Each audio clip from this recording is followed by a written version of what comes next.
પોતે એક અલૌકિક દ્રવ્ય હતા. અલૌકિક એમનું પરિણમન હતું ને અલૌકિક એમનો પુણ્યનો વાણીનો યોગ પણ કોઈ અલૌકિક સાતિશય યોગ હતો. ગુરુદેવશ્રીને શ્રુતની લબ્ધિ હતી.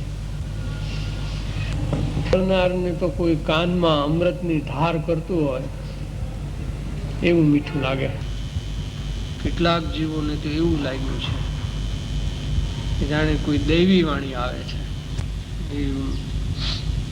અસાધારણ એક યુગ પુરુષ જેવું ગુરુદેવનું વ્યક્તિત્વ હતું ને કર્તૃત્વ પણ એવું હતું. પરમેશ્વરની જગ્યાએ નિમિત્ત છે તો અખંડ મોક્ષ માર્ગને એમણે જીવંત રાખ્યો છે. એમના વચનોમાં એવો કોઈ જાદુ છે, કોઈ ચમત્કાર છે. જઈને અજય કોઈ બી ખૂણે ખાંચરે કોઈ પાત્ર જીવ હશે, યોગ્ય હશે, જીવનનું હિત થઈ જાય એવું અંદર તત્વ પીડ્યું છે. એમાં કાંઈ બે મત નથી. મોક્ષ માર્ગ સુધી પહોંચવા માટેનું જે તત્વ એમણે આપ્યું છે એમનો પરમ ઉપકાર છે. અંધરનો જીવ છે એટલે બારંગ રચવાના છે ભવિષ્યમાં. બહુ સૂક્ષ્મ નજર હતી કે વર્તમાન સમાજને ખરેખર શું જરૂર છે એમને બહુ જ્ઞાનમાં આવ્યું છે. એમના વચનામૃત બહાર પડ્યા ત્યારે ગુરુદેવ ફીરા થઈ ગયા, આફરીન થઈ ગયા. એક એક બોલમાં એકનું અધ્યાત્મનું અમૃત છે એમ કહ્યું તો ચાલે. ભાવનાનો વિષય સ્થાપીને તો એમને નિવેડો લાવી દીધો છે. વૃક્ષોનો તો એક રત્ન જ હાથમાં આવી ગયો એમ કહીએ તો ચાલે. ગુરુદેવશ્રીના મહાપુરાણનું આ એક પાત્ર છે. સોનગઢની તીર્થભૂમિ, એ તીર્થભૂમિમાં સમ્યક દર્શન રૂપે સપૂત કોઈ નહોતો જાગ્યો, નહોતો પાક્યો. ત્યાં સુધી આગળ જે ધર્માત્માઓ થયા એ સોનગઢ ભૂમિમાં નથી થયા, જુદી જુદી ભૂમિમાં થયા. જ્યારે ગુરુદેવની જે સાધના ભૂમિ છે એ સાધના ભૂમિમાં સાધનાનું એક નવું કલગી યશ કલગી ઉમેરાણું અને એ ભૂમિ પણ ફલવંતી થઈ અને એક ફળ પાક્યું. એ સોગાનીજી છે. જે સોગાનીજીનું બહુમાન એ માત્ર એક વ્યક્તિનું બહુમાન નથી, એ સમ્યક દર્શનનું બહુમાન છે. અને જે સમ્યક દર્શન ધારક મહાત્માઓ ધર્માત્માઓ છે તે અનંતા ત્રણેય કાળના ધર્માત્માઓનું એમાં સન્માન છે.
સ્વભાવની વાત સાંભળતા અંતરમાં સંસર્વટ આ પડી જાય એમ કહેવા પાછળ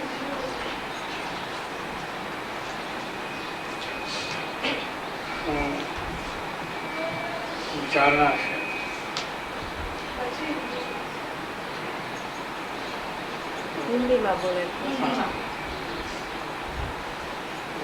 कल का विषय थोड़ा संक्षिप्त में लिखे. अपना स्वरूप की बात पात्र जीव को सुनने को मिलती है, जिसकी मुहार अच्छी है, जिसका भविष्य उज्ज्वल है, ऐसे कोई सुपात्र जीव को अपने आत्मा का मूल स्वरूप सुनने को मिलता है। देखो, तुमको सुख चाहिए ना, तो अनंत सुख तेरे स्वरूप में भरा पड़ा है, अनंत ज्ञान भी तेरे स्वरूप में भरा पड़ा है। तुझे और क्या चाहिए? सुख, शांति, आनंद सभी अंदर में से मिलेगा। और कितना है कि अखूट,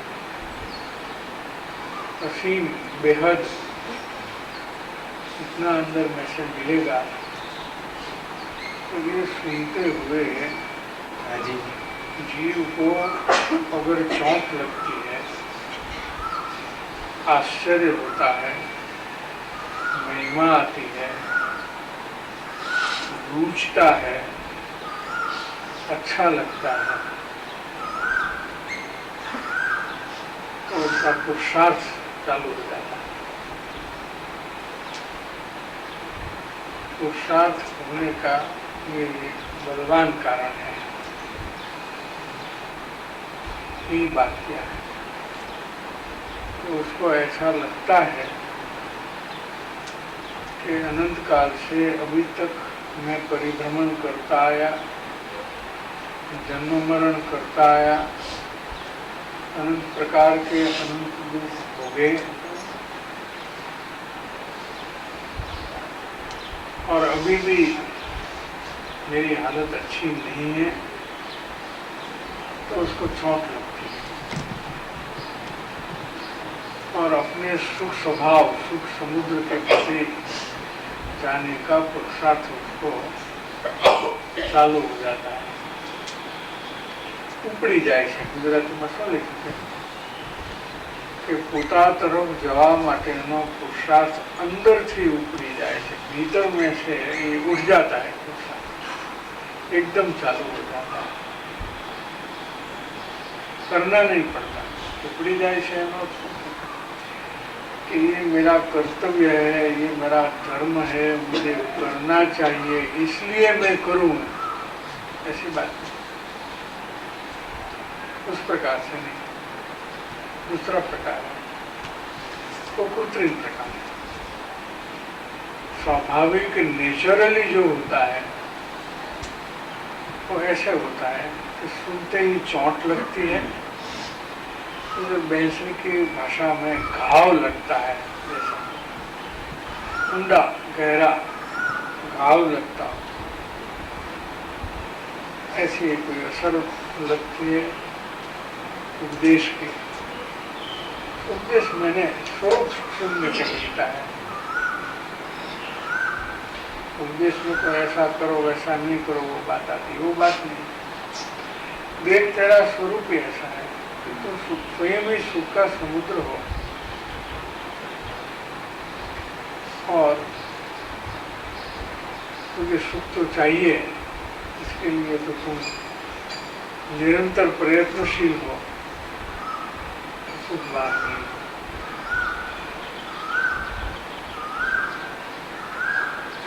सत्समागम से अतृप्त आत्मा को, कैसा अतृप्त आत्मा, सुख से जो अतृप्त है ऐसे आत्मा को जब ऐसा सत्समागम में सुनने को मिलता है और अंदर में वो थोड़ा मिलान करता है, उनको विश्वास आता है। एक दफे उनको इस बात पर विश्वास आता है, जहाँ तृप्ति नहीं होती है वहाँ विश्वास जमा हुआ था, उसमें दरार पड़ जाती है। पहले ऐसा नहीं टूटता, शुरू में वो गाढ़ हुआ विश्वास टूटता नहीं, बहुत गाढ़ हो गया है। तो इच्छा हुई आकुलता बढ़ गई इच्छा में, जब तक पदार्थ नहीं मिला आकुलता बढ़ती रही, फिर इच्छा उचित पदार्थ की प्राप्ति हुई, आकुलता कम हुई, तो सुखाभास रूप सुख अनुभव में आया। और पूर्व का तो निश्चय था कि इसमें सुख है, और आकुलता मंद हुई तो ये विश्वास दृढ़ हो गया। एक बार ने ऐसा अनंत बार प्रगाढ़ सुख का मिसकॉन्सेप्ट है, तो एक दो दफे सुनने से मिटता नहीं, छूटता नहीं। तो बार में सुख नहीं है तो ऊपर ऊपर से सुनने से नहीं मिटता। लेकिन जब अपनी अतृप्त दशा में, तो ज्ञानी का वचन का असर होता है कि देख तेरे में सुख का समुद्र है, और थोड़ा भीतर में झांकता है और विश्वास आ जाता है, तो बाहर में जो सुख था उसमें दरार, उसको कहते हैं कि उनको सुनते ही चोट लगी, घाव पड़ गया, फिर उसका जीवन बदल जाता है। उसका दुखमय जीवन पलट करके सुखमय जीवन होने का एक नया रास्ता खुल जाता है।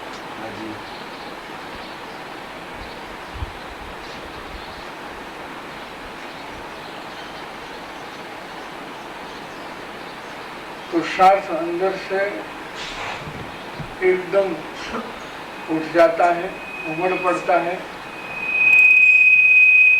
गुरुदेवની વાણીનું પ્રબળ નિમિત્ત હતું, કાલ અહીં સુધી આપણે ગુરુદેવના સ્વર્ગવાસ પછીની ચર્ચા છે, એટલે હતું શબ્દ આવ્યો. પહેલાની ચર્ચામાં ગુરુદેવની વાણીનું પ્રબળ નિમિત્ત છે એમ આપે છે. હવે એમ કહે છે કે ગુરુદેવની વાણીનું પ્રબળ નિમિત્ત હતું.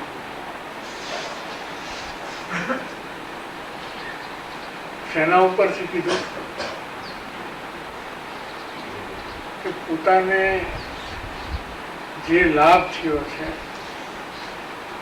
પોતાની જે દશા સુખમય થઈ છે, આત્મશાંતિ પ્રગટ થઈ છે, એના ઉપરથી કીધું કે ગુરુદેવની વાણીનું પ્રબળ નિમિત્ત હતું. જ્ઞાની એમ કહે કે મારા ગુરુનું મને પ્રબળ નિમિત્ત છે, એમાં નિમિત્તાધીન દૃષ્ટિ તેમની બિલકુલ થતી નથી. એવું નથી કે જ્ઞાની થાય એટલે ઉપાદાનની જમા ઠપ કર્યા કરે, દીધે રાખે, એવું નથી. મુનિઓની પણ ગુરુ ભક્તિ અલૌકિક હોય છે, જબરજસ્ત હોય છે. એ પણ એમ કહે છે કે મારી જે અત્યારની દશા છે એ તો એ ગુરુ મેં આપના ચરણ કમળને હૃદયમાં નાખ્યા છે ને એટલે છે, નહીં તો ન.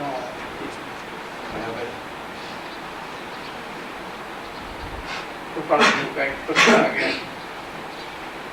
कि आत्मा का ध्यान करने से आत्मा परमात्मा बन जाता है, हो जाता है, किंतु ऐसा ध्यान सत्पुरुष के चरण कमल की विनय उपासना बिना कभी किसी को होता नहीं है. ये निर्ग्रंथ भगवान का सर्वोत्कृष्ट वचनामृत है. तो पत्र भी पढ़ा है, 62 मिनट का पत्र.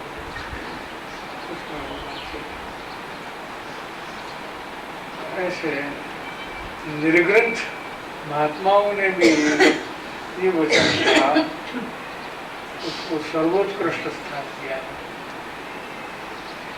उसमें निमित्ताधीन दृष्टि निर्ग्रंथों की हो जाती है, ये कल्पना ही कभी नहीं करनी चाहिए.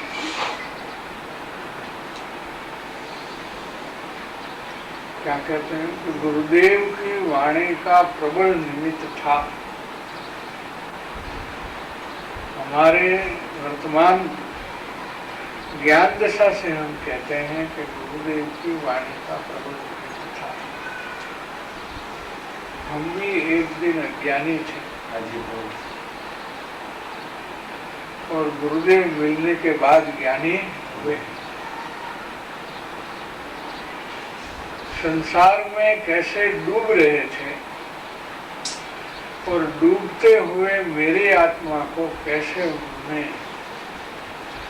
किनारे पे ले लिया, संसार से पार करा दिया, उसका अनुभव होता है। क्या होता है? समझ दो प्रकार की होती है, एक बिना अनुभव और एक अनुभव समेत। दो प्रकार की समझ होती है। सुनने मात्र से, विचार मात्र से, न्याय से, लॉजिक से, तर्क से, अनुमान से, शास्त्र से, युक्ति से जो समझ होती है वो अनुभवपूर्ण नहीं है। और अनुभव होने के बाद जो समझ आती है वो सही समझ है, यथार्थ वो अनुभव को समझ मिटने वाली नहीं है। दूसरी समझ मिट जाती है कालांतर में, ये समझ मिलती।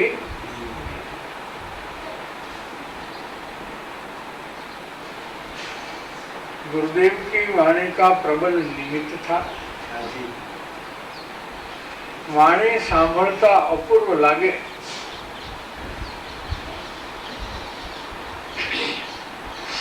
एक ही बात सुनते हुए अपूर्व अपूर्व लगे। कंटाला आने का तो सवाल ही नहीं है। अपूर्वता अपूर्वता वो कैसे होता है? बात होती है सीधी सादी बात, रुचि नहीं हुई उसको तो कंटाला आ ही जाए। क्या सारे दिन आत्मा आत्मा आत्मा करते रहते हैं। लेकिन जिसको भीतर में से अपूर्व भाव पैदा होता है उनको अपूर्वता मालूम पड़ती है, अपूर्वता लगती है। तो ज्ञान दशा में भी बहसों को गुरुदेव की वाणी सुनते सुनते अपूर्व अपूर्व भाव अंदर में से आते थे। वो आरोप करते थे कि आपकी वाणी सुनने में अपूर्वता है, आपकी वाणी ही अपूर्व अपूर्व है। चले वही की वो बात लेकिन अपूर्व लगती है।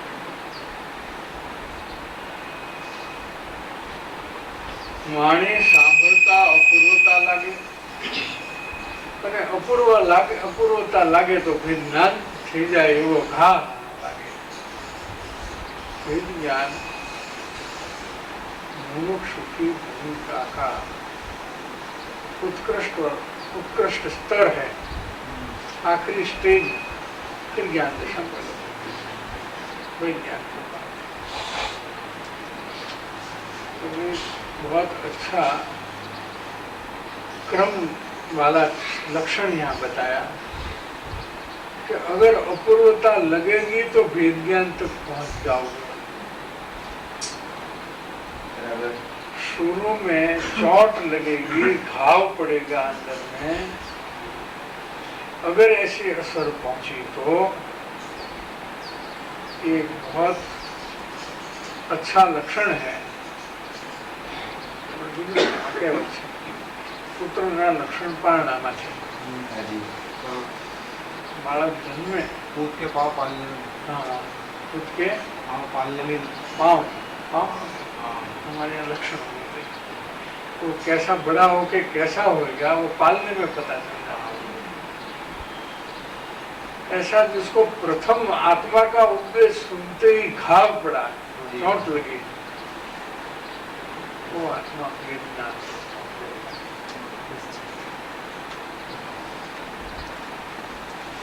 क्योंकि उसकी आत्मा ने असर झेली है, आत्मभाव को झेला है,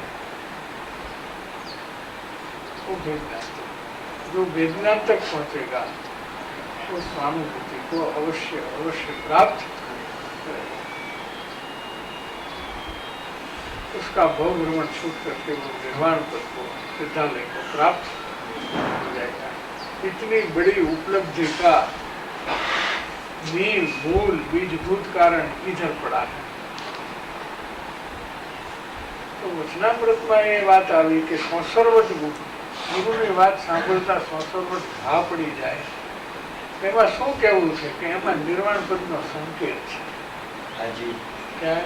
निर्माण पद। निर्वाण पद का संकेत उतर रहा, बहुत अच्छा लक्षण है। फ्रेंड्स में इस असर में ऐसी अगर किसी को असर होती है, खुद को भी हुई थी, अगर किसी को होती है तो उसमें उसकी आत्मरुचि को देखा है। किसको देखा है? आत्मरुचि।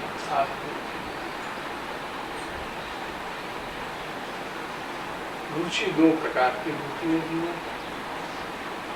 तीसरे प्रकार की रुचि जगत में है, एक संसार की यानी पुद्गल की यानी राग की, और एक वीतरागता की यानी सुख, आत्मा की सुख शांति की यानी मोक्ष की। इसको आत्मरुचि कहते हैं। आत्मरुचि पर तो अपने तत्वानुशीलन में प्रकरण लिखा है। तो दो प्रकार की रुचि होती है। जीव को नाप लेना चाहिए कि मेरी रुचि कैसी है। अगर मुझे ये बात नहीं रुचती तो मैं संसार में बहुत भटकने वाला और बहुत दुखी होने वाला हूँ। और अगर मुझे ये बात रुचती है तो ये बहुत बड़ी बात है कि वो निर्वाण पद तक अंततः पहुंच जाएगा। सामान्य बात। तो जैसे पुत्र के पांव पालने में से ऐसी ये बात है। संसर्वट घा पड़ी जाए एनी अंदर आ मर्म रहेलो है। मार्मिक बात है। तो उस बात का रहस्य खोल दिया है। क्या बात रचना में कई उसका रहस्य बोला है। तो उसको तो वेदना हो जाएगा। ऐसा घा लग गया, ऐसा घाव लग गया कि उनको निर्ज्ञान हो जाएगा, सहानुभूति हो जाएगी और अंत में निर्वाण पद को प्राप्त करेगा।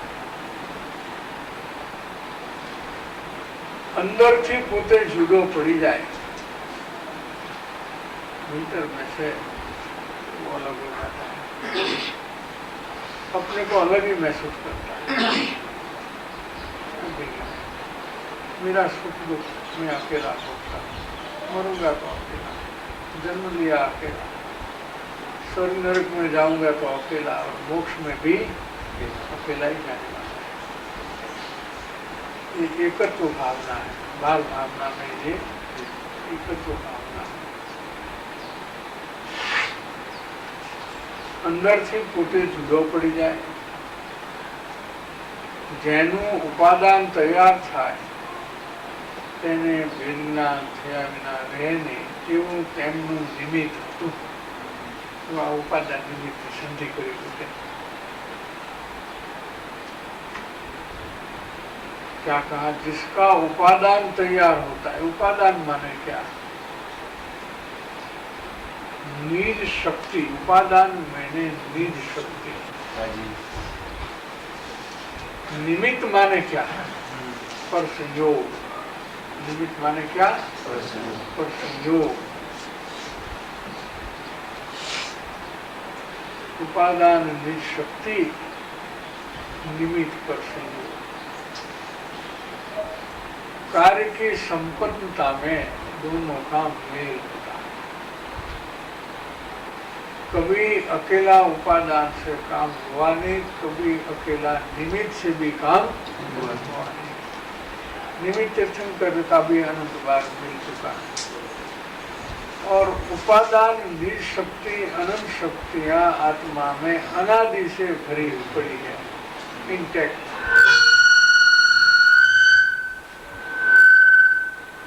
शक्ति कोई लानी नहीं है, प्राप्त करनी नहीं है, यही अनंत काल से। लेकिन किस काम की? अनंत काल तो निगोद के दुख भोगे, निगोद में मैंने अनंत दुख को अनंत काल तक होगा। आपने शक्ति तो थी, उतनी तो उतनी शक्ति कम, एक भी कम नहीं है। तो ये समझी क्या है कि जिसका उपादान तैयार होता है उसको भेद ज्ञान हुए बिना रहता नहीं। भेद ज्ञान अपने उपादान से जीव करता है, लेकिन ऐसा होने का निमित्त गुरुदेव में था। ऐसा होने का निमित्त ज्ञानी में होता है।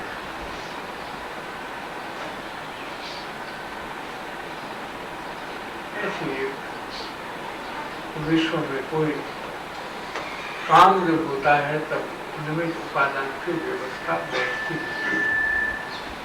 ऐसी व्यवस्था बैठे बिना कोई काम होता है, ऐसा कभी बैठता नहीं। तो ये बात में विवेक और अविवेक का एक मुद्दा खड़ा होता है। हमारे से विवेक रहे और विवेक नहीं है, और उसमें हमारी भलाई का कारण है।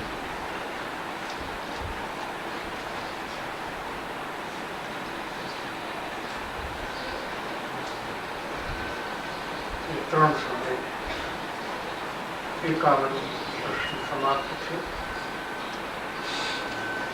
352 प्रश्न છે કશાયની મંદતા થાય ત્યાં શાંતિ વિદાય જાય છે, તથા પાંચ ઇન્દ્રિયના વિષયમાં સુખ શાંતિ દેખાય છે, અને આત્મામાં સુખ છે તે લાગતું નથી, તો આગળ કેવી રીતે જવાય? क्या प्रश्न? बहुत प्रैक्टिकल टाइप का प्रश्न। मैंने प्रश्न करने वाले ने अपना अनुभव को बताया है कि देखो, जब जब उनको कषाय की मंदता होती है, पूजा करते हैं, भक्ति करते हैं, शास्त्र स्वाध्याय करते हैं, तत्व चिंतन करते हैं, पढ़ते हैं, शांति तो लगती है। अरे मुसलमान को हफ्ते में एक दिन, तो जुम्मा का दिन कहते हैं, शुक्रवार को, जुम्मे के जुम्मे, हर शुक्रवार को जुम्मे के जुम्मे वो लोग जाते हैं, तो नमाज पढ़ते हैं, मस्जिद में जाते हैं। अच्छा, कोई ईदगाह बोलते हैं क्या? मस्जिद ही दरगाह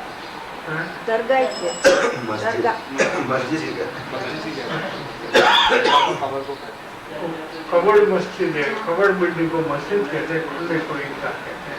ईदगाह भी कहते हैं, मस्जिद कहते हैं उर्दू में। और क्रिश्चियन लोग रविवार को, इतवार को चर्च में जाते हैं। दोनों प्रकार के, दोनों संप्रदाय के जीवों को कषाय की मंदता होने से कुछ शांति का अनुभव होता है, इसलिए वो बार बार जाना पसंद भी करते हैं। यहाँ शांति होती, ये हमारा शांति का स्थान है, हमको इधर आना चाहिए। एक बात। दूसरी बात वो है कि हमको अनेक प्रकार के, मैंने पंचेंद्रिय के विविध विषय की इच्छा उत्पन्न होती है सुख के कारण। तो हमारा सुख का निश्चय पड़ा है। वो निश्चय होने का भी अनुभवी कारण है कि जब जब इच्छा होती है, आकुलता का दुख तीव्र होता है, और इच्छित पदार्थ की प्राप्ति में आकुलता मंद होने से सुखाभास में सुख का अनुभव होता है। सुख का अनुभव होता है, लेकिन ज्ञानी के नजर में वो सुखाभास है, सुख नहीं है। लेकिन जो पूर्व का निश्चय है वो दृढ़ हो जाता है कि देखो सुख हुआ, देखो सुख हुआ। तृषा लगी थी, पानी मिला, सुख लगा। भूख लगी थी, मिष्टान मिला, सुख हुआ कि नहीं हुआ। वही मुमुक्षु थे, उसको गन्ना बहुत पसंद था, मीठा तो होता है। तो क्या करते थे, अच्छे से अच्छी क्वालिटी का गन्ना ले आए,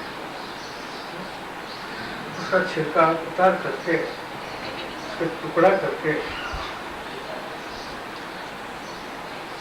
उसको एक डिश में भर दे, उस पर गुलाब जल का छिड़काव करें, सुगंध भी आ जाए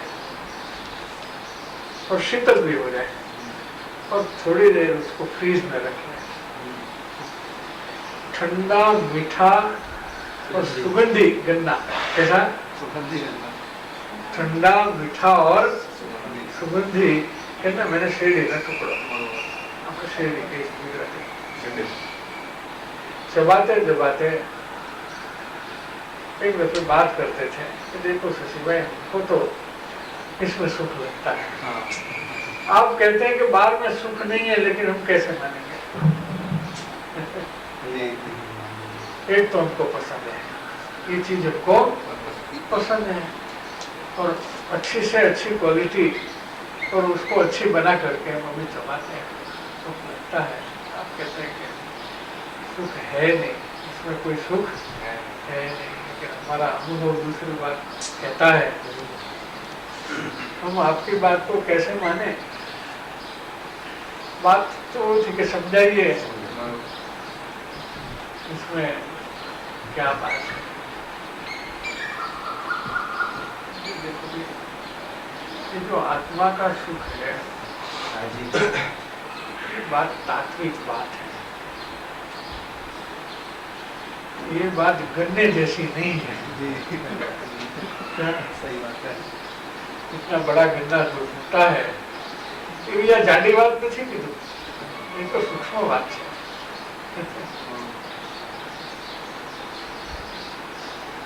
मोटी बुद्धि में ये गन्ने का सुख लगता है। आत्मा का सुख अनुभव करने के लिए तो सूक्ष्म बुद्धि चाहिए, तत्व समझने की बुद्धि चाहिए, ऐसे ये सुख समझ में नहीं आता है। फिर हमारा एक प्रश्न तो जरूर है, तो बहुत मीठा लगता है, बहुत अच्छा लगता है, तो चबाते ही रहो ना, क्यों छोड़ते हो इसको? एक डिश, दो डिश खा लिया, मुंह भी थक गया, दुखाવો पेट चालू થઈ જાય, ચાલતા ચાલતા ચાલતા આ બધા સૂજી જાય ને દુખાવો ચાલુ થાય। શું ક્યાં ગયું?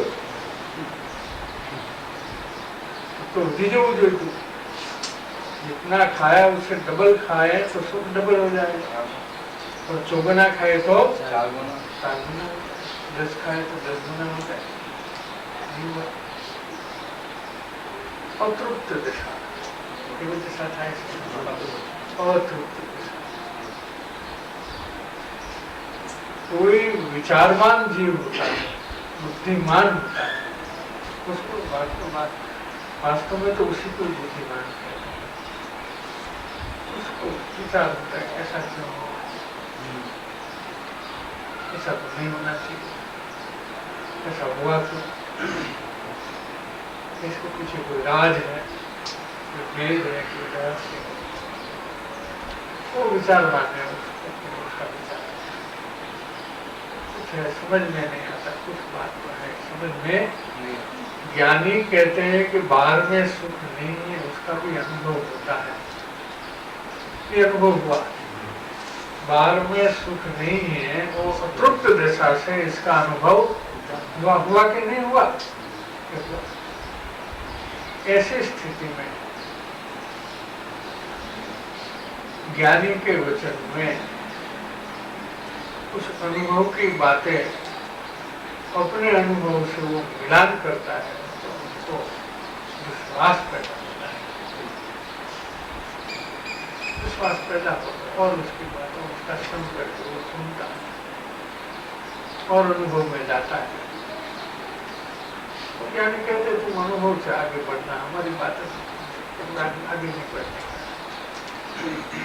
इस शब्द पर बात पर आगे नहीं बढ़ने का, तुमको भी हमारा अनुभव देखना है और हम कहते हैं उसको अनुभव में लेते जाओ। जो बात तुम सुनते हो समझते हो तो सम्मत होती है, बौद्धिक स्तर पर सम्मत होती है, तुमको तुम अनुभव में लेते जाओ और अनुभव में तुमको ठीक लगे तो मानना, वरना मत मानना। ये हमारी शिक्षा है। हमारे कहने से मानोगे ये तो उधारी की चीज है, उधार ली हुई चीज है, तो तुम्हारी वो अपनी संपत्ति नहीं बनेगी। दूसरे की रकम जमा करने से कोई अपनी संपत्ति नहीं बनेगी। ये तो कर्ज है, वो अपनी संपत्ति। सुनी हुई बात पर विश्वास करना तो विश्वास कभी टिकने वाला नहीं, वो कभी न कभी चला जाएगा। इसलिए ज्ञानी कहते हैं कि जो बात तुम सुनते हो उसका अनुभव करो और अनुभव में खरी निकली तो तुम्हारे लिए खरी, वहां तक वो खरी होते हुए भी तुम्हारे लिए खरी नहीं। यानी कि अनुभव में खरी उतरी है तो उनके लिए खरी है, तुम्हारे लिए वो खरी नहीं है।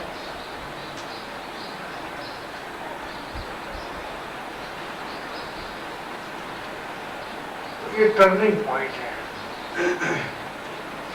क्या कहते हैं कि बाहर के पंचेंद्रिय के विषय में सुख शांति लगती है, कसाई की ममता में सुख शांति लगती है, फिर आत्मा में सुख है वो बात तो महसूस होता नहीं, क्योंकि वो पावर के रूप में।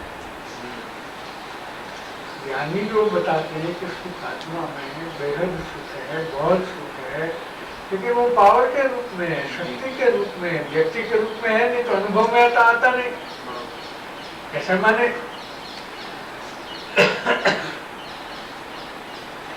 अनुभव और कृत्रिम सुख तो अनुभव में आता है इसलिए मानते हैं, ये अनुभव में आता है इसलिए नहीं मानते हैं। ऐसी परिस्थिति में पूर्वग्रह से सुख का, पूर्वग्रह का निश्चय छूटना बहुत कठिन है, बहुत दुर्लभ है। संसार का मोह यानी सुख का आभास का मोह छूटता नहीं है। इसका कारण ये है कि ये सुख थोड़ा बहुत अनुभव में रहता है और आत्मिक सुख पावर के रूप में होने से अनुभव में आता नहीं। और अनुभव के बिना जीव को विश्वास आएगा नहीं, वो मानने वाला नहीं, जुटता नहीं। में कैसे आगे बढ़े ये प्रश्न किया है।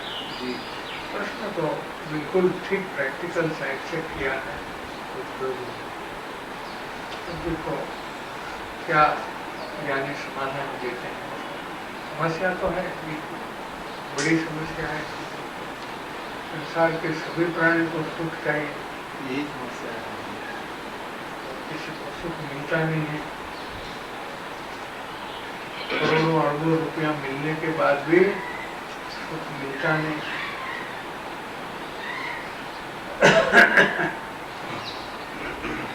और जीव दुख को भोगता है। सबसे पहले तो सब कुछ होने पर भी उसको मृत्यु का, अनित्यता का भय सताता है।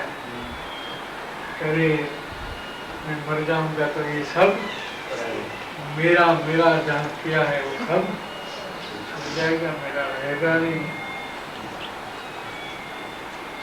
तो बहुत दुख देता है। और भी कई प्रकार के भय सब कुछ सुख सुख के साधन को की कल्पना को तोड़ करके दुख को अनुभव कराता है। ऐसे संसार में सभी जीव उलझन में अकुलाहट में खड़े हैं।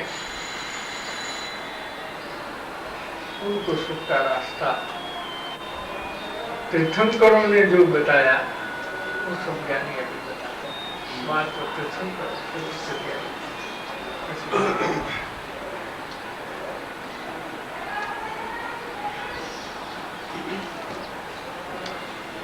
क्या कहते हैं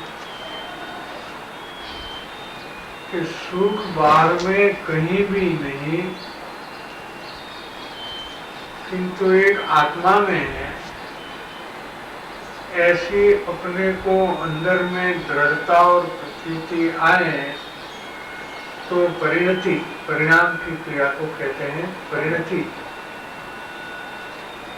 अपनी ओर ढले, अपनी ओर मुड़े। સુખ બહારમાં ક્યાંય નથી, પણ એક આત્મામાં છે. એટલી પોતાને અંદરમાં દ્રઢતા અને પ્રતીતિ આવે તો પરિણતિ પોતા તરફ મળે. આટલી વાત કરીએ. સુખ બહારમાં ક્યાંય નથી એ અનુભવથી કેવી રીતે સમજાય? એક વાતને અનુભવથી સમજવી પડે અને તો જ દ્રઢતા ને પ્રતીતિ. વાત એમ છે કે બહારમાં સુખ છે એનો ગાઢ વિશ્વાસ પૂર્વગ્રહ રૂપે ગાઢ વિશ્વાસ જામેલો ઉભો છે. એક પરિસ્થિતિ જીવની બની ચૂકેલી છે. એવા જીવને સુખ બહારમાં ક્યાંય નથી એ અનુભવ ગોચર ક્યારે થાય? એનો અતૃપ્ત ભાવ એને સમજાય ત્યારે, પોતાની અતૃપ્તિનો એને અનુભવ ખ્યાલમાં આવે છે. બહુભાગ જીવોને સ્વલક્ષ નહીં હોવાને કારણે એ વાત અનુભવમાં આવતી હોવા છતાં સમજાતી નથી. જગતમાં અતૃપ્તિ તો બધાને થાય છે, કોઈને તૃપ્તિ થતી નથી. કયા વિષયથી કોઈને તૃપ્તિ થઈ બતાવો? એક દાખલો લાવો, અનંતા એક અપવાદમાં પણ કોઈ નથી. પણ પરલક્ષ હોવાથી અને વિપરીત માન્યતા અને વિપરીત જ્ઞાન એટલે અજ્ઞાનનું જોર એટલું બધું હોવાથી ઓવરટેક કરે છે. અતૃપ્તિના અનુભવને ઓવરટેક કરીને દોડ્યો જાય છે, દોડ્યો જાય છે, દોડ્યો જાય છે. વિષયો પ્રતિ ધસે છે, વેગથી ધસે છે. આવી જગતના જીવનની સ્થિતિ છે. એમાં સત્સમાગમે કોઈ સ્વલક્ષ ઉત્પન્ન થાય. પરલક્ષી જ્ઞાન તારો એક વાર પણ સ્વલક્ષે એને પોતાને અતૃપ્ત સુખ લેવાની જે વાસના છે એ અતૃપ્ત વાસના એને સમજાય, અનુભવથી સમજાય તો એને જે દ્રઢ ને ગાઢ વિશ્વાસ આવ્યો છે એમાં તોડ પડે. તોડ ભલે નાની હોય છે પણ આખી વસ્તુને શક્તિને એને તોડી નાખે. બહુ મોટી વાત છે. તોડ નાની છે પણ વાત એ બહુ મોટી છે. दरार तो बारीक होती है जी, दरार बारीक होती है लेकिन बात बड़ी है. चीज की ताकत उसमें टूट गई है तब दरार पड़ी है. जैसे कोई मकान है, बनाया तब तो अच्छा एकदम मजबूत बनाया, जी लेकिन कहीं दीवार में या नींव में कहीं दरार पड़ गई। दरार तो छोटी है, हाँ लेकिन ये मकान गिर जाएगा, कोई इसका तजब न होगा, सिविल इंजीनियर जानकार हो, एक्सपर्ट होगा, वो बता देगा कि इधर जो दरार पड़ी है ना, ये छोटी दिखती है, लेकिन ये मकान ढह जाएगा, गिर जाएगा। तो दरार छोटी होती है, लेकिन उसमें बात बड़ी पैदा हो गई। ऐसे अपनी अतृप्ति, अनादिकाल पर में सुख बुद्धि का विश्वास बुद्धि में दरार डाल देता है। ये एक बहुत बड़ी बात है। सबसे पहले ये होता है, ऐसे कोई विश्वास नहीं टूटता, बहुत प्रगाढ़ विश्वास है टूटता है, ऐसे मिटता नहीं। शंका पड़ी गई पहली बार, पहले शंका हो जाती, दरार पड़ती। तो ज्ञानी कहते हैं कुछ दम है इस बात में, और मेरे को भले सुख का अनुभव हो, तृप्ति मुझे होती नहीं, मेरा अनुभव हर वक्त मेरा अनुभव ही बोलता है, तो उनकी बात में सत्य है। सत्य का विश्वास और असत्य का अविश्वास चालू हुआ था, हुआ कि नहीं हुआ? बस ये टर्निंग पॉइंट है।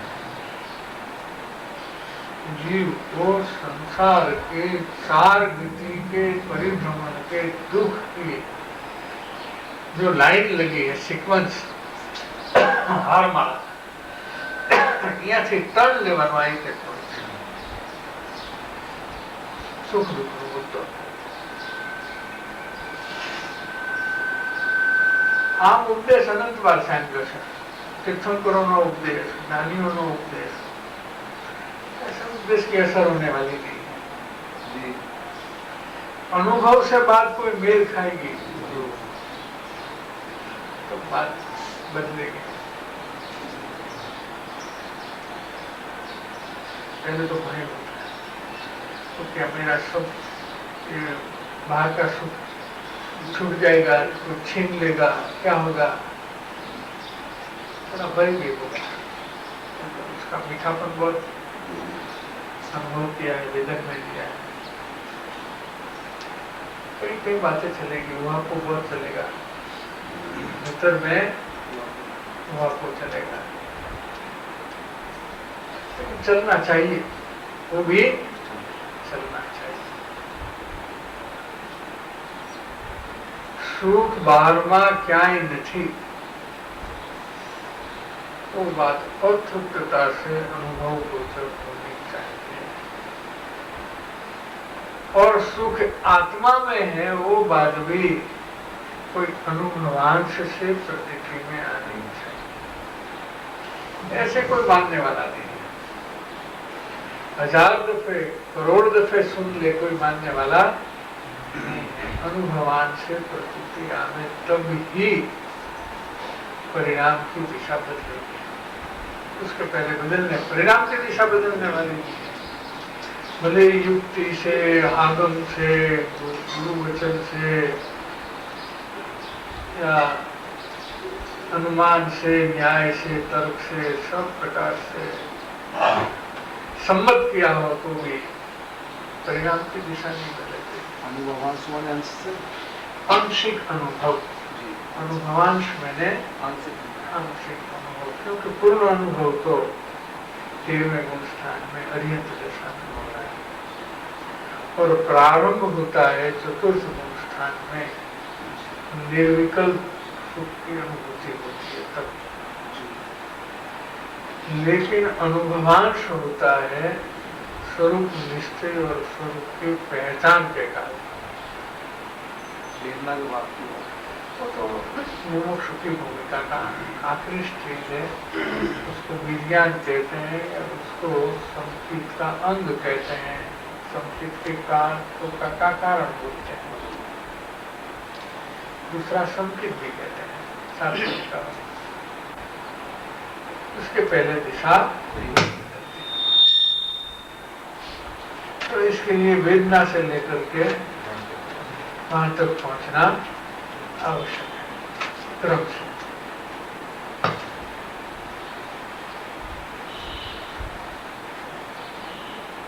એટલી પોતાને અંદરમાં દ્રઢતા અને પ્રતીતિ આવે, અનુભવાન છે. भीतर में दृढ़ता और प्रतीति, अनुभवान से प्रतीति शब्द नहीं कर सकते, तो परिणति पोता तरफ बढ़े, दिशा बदल जाए, तो परिणति की दिशा बदल जाए. इसके पहले परिणाम की दिशा सभी धर्म साधनों में बाह्य परिणाम से ही सब क्रियाकांड होता है. शास्त्र स्वाध्याय भी बाह्य परिणाम से होता है, तत्व चिंतन भी बाह्य परिणाम से होता है. उसमें कोई लाभ होने वाला है.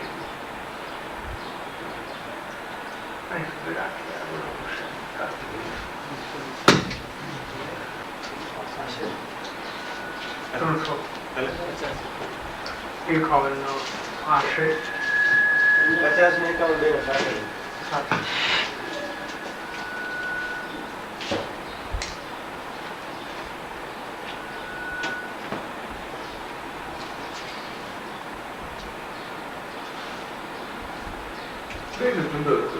हाँ जी.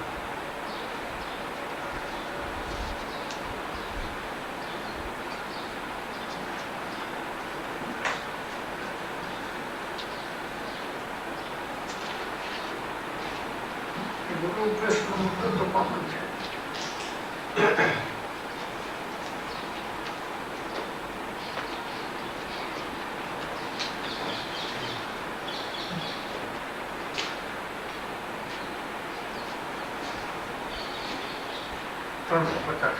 हाँ जी.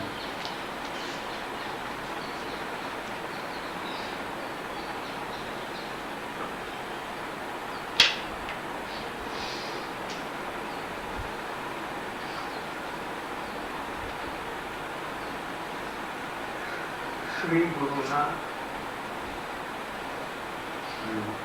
उपदेश में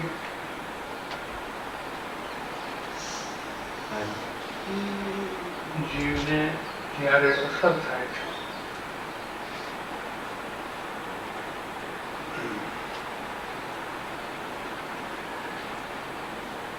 ત્યારે આત્મરુચિ બળવાન થાય છે.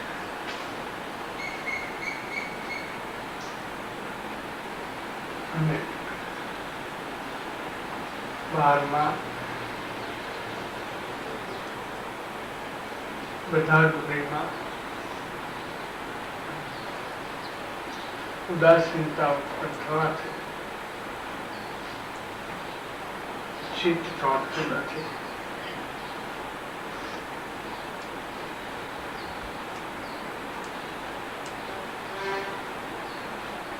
આવો અમૂલ્ય ઉપદેશ આવા કાળમાં પ્રત્યક્ષ સમાધિને મળવો એ મહાભાગ્યની વાત છે.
अद्भुत आत्मा विरनो मार्ग जानता, मुमुक्षुओ बखानता, हे प्रभावशाली आत्मा, हे प्रभावशाली आत्मा.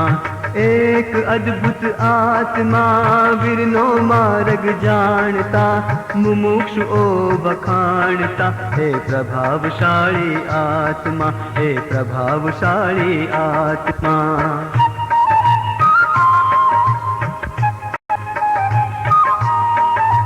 आध्यात्मिक ए योगी छे, आत्म रसनो भोगी छे, शुद्ध स्वरूप संयोगी छे। हे प्रभावशाली आत्मा, हे प्रभावशाली आत्मा।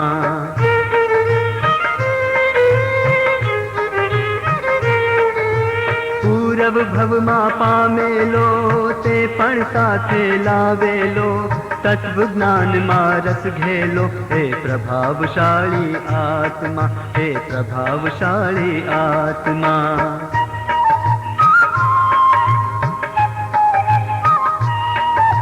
कुंद सिमंदर वारस छे, रत्न चिंतामणि पारस छे, अंतर जैनु आरस छे। हे प्रभावशाली आत्मा, हे प्रभावशाली आत्मा।